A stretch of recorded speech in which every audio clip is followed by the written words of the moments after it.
How to overcome the addiction of music? গানের আসক্তি দূর করব কেমন করে? Because a lot of young people they are addicted about music. Hindi গান, বাংলা গান, ইংলিশ সং, বেশিরভাগ যুবক বেশিরভাগ যুবতীরা গানের নেশায় আসক্ত। এরকম যুবক যুবতী বাংলাদেশে আছে না নাই? অনেক আছে। ইভেন আমাকে অনেকে প্রশ্ন করে যে হুজুর আমি গানের নেশায় এত বেশি অ্যাডিক্টেড যে গান না শুনলে আমার কোনো ঘুমই আসে না। সকলে বলেন নাউযুবিল্লাহ। Firstly, we have to justify the reason why we are addicted about music. আগে বুঝতে হবে যে আমরা কেন গানের নেশায় আসক্ত। এর কারণ হচ্ছে lacking of faith, ইমানের দুর্বলতা। ইমানটা অনেক উইক আমাদের। যাদের হৃদয়টার ভিতরে ইমানটা স্ট্রং তারা কখনো গান নামের হারাম জিনিস শুনতে পারবে? আচ্ছা দেখেন, আমরা গান কেন শুনি? ওই যে বলে যে হুজুর গান শুনলে মনে শান্তি পাই, অনেক প্রশান্তি মিলে এবং গান শুনলে মনটা হালকা হয়। এটা টোটালি অ্যান্ড কমপ্লিটলি শয়তানের ধোঁকা। আচ্ছা আপনারা কি শয়তানকে বিশ্বাস করেন না রাসূলকে বিশ্বাস করেন? রাসূল বলছেন যে গান শুনবে তাদের নেফাক তৈরি হবে, অশান্তি বাড়বে, সুখ কখনো সে খুঁজে পাবে না। আচ্ছা এটা লেট মি এক্সপ্লেইন, আমি ব্যাখ্যা করছি। দেখেন, মনে করেন আপনি প্রেমে ছায়া খাইছেন, জাস্ট ফর এক্সাম্পল বলছি।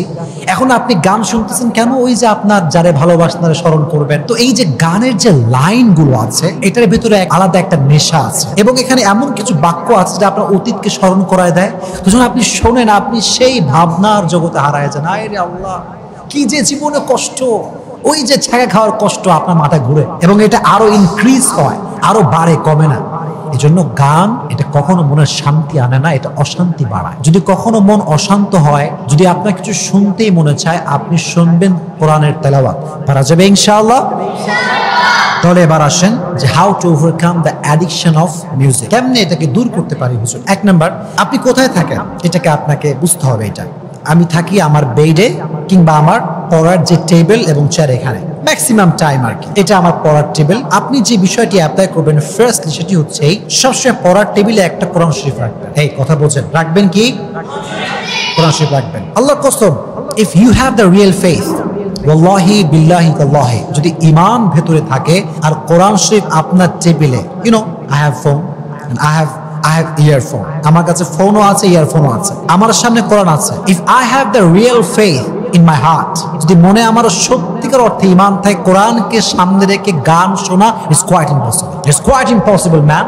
এটা সম্ভবই না। কোরআন আপনার সামনে আছে আর আপনি মুসলমান ঘরের সন্তান হয়ে সামনে কোরআন, আপনি হিন্দি গান শুনবেন, ইংলিশ গান শুনবেন, বাংলা গান শুনবেন, এটা হতেই পারে না। এজন্য টেবিলে কোরআন শরীফ রাখবেন। এবার আসেন, আপনি সেকেন্ড কোথায় থাকেন?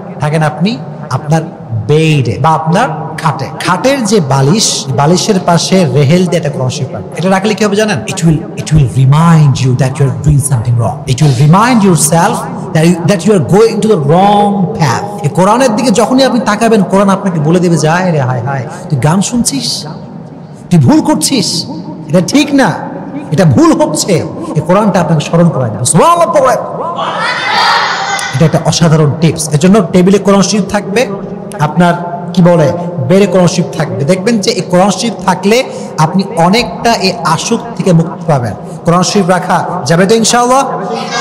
ইনশাআল্লাহ। এক নাম্বার। দুই number, try to keep yourself busy with good deeds. Always ভালো আমল করেন, যে কোনো আমল হতে পারে। এটা যত ভালো আমল করবেন আপনার ঈমান তত বৃদ্ধি পাবে, আর ঈমান যত বৃদ্ধি পাবে গানের প্রতি আপনার তত বেশি ঘৃণা জন্মাবে। So try to keep yourself busy with good deeds. কি করতে পারেন? সকলেই পকেটে তাসবিহ রাখবেন। বলেন কি রাখবেন? তাসবিহ। এটা বের করে জিকির করবেন। সকলে আমার সঙ্গে পড়েন সুবহানাল্লাহ, সকলেই পড়েন আলহামদুলিল্লাহ, সকলেই পড়েন আল্লাহু আকবার, সকলেই পড়েন লা ইলাহা ইল্লাল্লাহ। এই জিকিরগুলো যখন বেশি বেশি করবেন তো আপনার ঈমানের নূরটা বাড়বে, আপনি গান শুনে আর শান্তি পাবেন না। এই জন্য 2 নম্বর উপায় হচ্ছে অলওয়েজ ভালো ভালো আমল করবেন। পারা যাবে ইনশাআল্লাহ? 3 নম্বর যে আমলটি করবেন সেটি হচ্ছে এই যে ফোনটা, এই ফোনের ভেতরে যত মিউজিক আছে আপাতত সব ডিলিট করে দিবেন। English song, Bangla song, Hindi song, whatever what type of music you have in your phone, just delete it now. এটা কি হবে জানেন? উপায় আছে যখন আমরা নেশায় আসক্ত হই তখন আরো বেশি। ফর এক্সাম্পল, যদি আপনার কোনো গার্লফ্রেন্ড থাকে, আপনার মন চাইবে যে কথা বলি ফোন দিয়ে, কারণ আপনার কাছে উপায়টা আছে, মাধ্যমটা আছে। এখন মোবাইল যখন আমার গান নাই, আমার মন চাইলে আমি শুনতে পারবো না। কথা ঠিক কিনা? এটা খুবই সাবধান, ফোনে গান রাখবেন না, ডিলিট করে ফেলবেন। পারা যাবে ইনশাআল্লাহ? আচ্ছা, কি করতে পারেন? পুরো ফোনের মিউজিক যে ফোল্ডার, এখানে থাকবে কোরআনের তেলাওয়াত, ইসলামিক নাশিদ এবং সুন্দর সুন্দর গজল। পারা যাবে ইনশাআল্লাহ? যদি কখনো আপনার মনটা প্রচন্ড পরিমাণে গান শুনতে চায়, জাস্ট ওপেন দ্য কোরআন তেলাওয়াত। কোরআন তেলাওয়াত ওপেন করবেন। কার শুনতে পারেন? মিশর আল ফাসি নামে একজন কারি আছেন, অথবা যত সুন্দর সুন্দর কারি যাদের তেলাওয়াত খুবই সুন্দর, তেলাওয়াত শুনতে পারেন। পারা যাবে ইনশাআল্লাহ? 3 number, delete all the music from your phone. এটা রাখা যাবে না, এটা রাখবেন না। 3 নাম্বার। 4 নাম্বার উপায়টা হচ্ছে, যখনই গান শুনতে মনে চাইবে তখন কবরের আযাবের কথা স্মরণ করবেন। কিসের আযাব স্মরণ করবেন? কবরের আযাবের কথা স্মরণ করবেন। এটা আপনাকে হেল্প করবে গান শোনার থেকে বিরত রাখতে। রাসূল কারীম সাল্লাল্লাহু আলাইহি ওয়াসাল্লাম বলেছেন, মান জালাসা ইলা কাইনাতিন সুব্বা ফি উযনিহি আল-আনুকু ইয়াউমাল কিয়ামা। রাসূল কারীম সাল্লাল্লাহু আলাইহি ওয়াসাল্লাম বলেছেন, যে ব্যক্তি কোনো গায়কের কাছে যায়, ওয়াসামিআ মিনহু, এবং তার থেকে কোনো গান শোনে, কোনো মিউজিক শোনে, এটা মোবাইলে হোক, কম্পিউটারে হোক, ল্যাপটপে হোক, যেখানেই হোক না কেন, বা সরাসরি হোক, গান যে ব্যক্তি কান দিয়ে শুনবে, কিয়ামতের কঠিন ময়দানে আল্লাহ তাআলা গরম সীসাকে পুড়িয়ে এই গরম সীসা আপনার কানে ঢোকাবে। সকলেই বলেন নাউযুবিল্লাহ। রাসূল কারীম সাল্লাল্লাহু আলাইহি ওয়াসাল্লাম বলেছেন, যে ব্যক্তি গান শোনে তার জানাজা তোমরা পড়ো না, তার জানাজা নাই। রাসূল একবার হাঁটছেন রাস্তা দিয়ে, হঠাৎ করে দেখলেন যে একজন ব্যক্তি গান শুনতেছে। রাসূল কারীম সাল্লাল্লাহু আলাইহি ওয়াসাল্লাম বললেন, লা সালাতা লাহ, লা সালাতা লাহ। যে ব্যক্তি গান শুনছে এর কোনো জানাজার নামাজ নাই।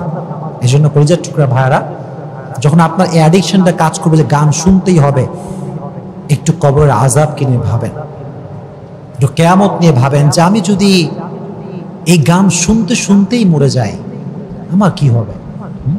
আমি কি জবাব দিব আল্লাহর কাছে? যে আল্লাহ, হারাম কাজ করতে করতে মরে গেছি, হারাম কাজ করতে করতে মালাকুল মউত চলে আসছে, গান শুনতেছি, I am listening the Hindi song and Malakul Maut in front of myself. দেখছি দাঁড়ায় আছে মালাকুল মউত, আর আমার কানে হেডফোন গান বাজতেছে। Just try to think like this. একটু ভাবেন না যে এমন অবস্থায় মরলে কি হতে পারে। এজন্য যখন গান শুনতে মনে চায়, কবরের আযাব নিয়ে ভাববেন। পারা যাবে ইনশাআল্লাহ? আল্লাহ রাব্বুল আলামিন গানের আসক্তি থেকে আমাদের সবাইকে বেঁচে থাকার তৌফিক দান করুক। আপনারা সকলেই পড়েন আমিন।